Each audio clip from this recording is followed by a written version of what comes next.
ಇಷ್ಟೊತ್ತಿಗೆ ಎಲ್ಲಿಂದ ಬರ್ತಿದ್ದೀರಾ? ಎಲ್ಲಿಗೆ ಹೋಗಿದ್ರಿ? ಅದು ಏನದು ಅದು ನೋಡ್ದ್ಯಾಕ? ಇವರು ಬೆಬೆಬೆ ಅಂತಿದ್ರೆ ಗೊತ್ತಾಗ್ತಿಲ್ವಾ ಸುಳ್ಳು ಹೇಳ್ತಾ ಇದಾರೆ ಅಂತ? ಆಕ್ಚುಲಿ ನಾನು ಇವರಿಬ್ಬರನ್ನ ಫಾಲೋ ಮಾಡ್ಕೊಂಡು ಹೋಗಿದ್ದೆ. ದೇವಸ್ಥಾನದ ಹತ್ರ ಮಿಸ್ ಆಗ್ಬಿಟ್ರು. ಆಮೇಲೆ ಎಲ್ಲಿ ಹೋದ್ರು ಅಂತಲೇ ಗೊತ್ತಾಗ್ಲಿಲ್ಲ ನನಗೆ.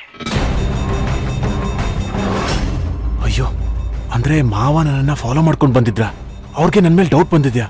ಅಂದ್ರೆ ಹೇಗಾದ್ರೂ ಮಾಡಿ ಮ್ಯಾನೇಜ್ ಮಾಡ್ಲೇಬೇಕು. ಅಮ್ಮ, ಅಪ್ಪನ್ನ ನಾನೇ ಹೊರಗಡೆ ಹೋಗೋಣ ಅಂತ ಕರ್ಕೊಂಡು ಬಂದಿದ್ದು.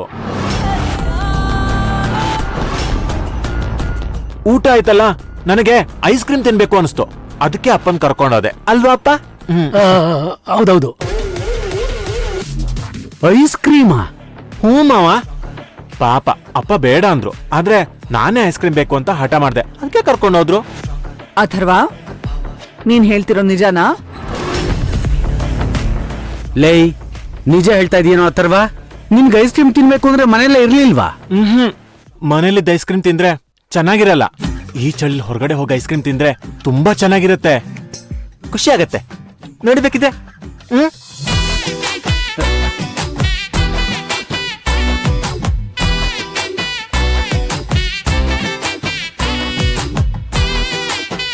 ಅಂದ್ರೆ ಇವ್ರು ನಿಜವಾಗ್ಲೂ ಐಸ್ ಕ್ರೀಮ್ ತರಕ್ಕೆ ಹೋಗಿದ್ರಾ? ನಾನೇ ಓವರ್ ಆಗಿ ಯೋಚನೆ ಮಾಡ್ಬಿಟ್ನಾ? ಅಮ್ಮ, ನನ್ಗೆ ನಿದ್ರೆ ಬರ್ತಿದೆ, ನಾನು ಹೋಗಿ ಮಲ್ಕೋತೀನಿ. ಸರಿಪಾ, ಗುಡ್ ನೈಟ್.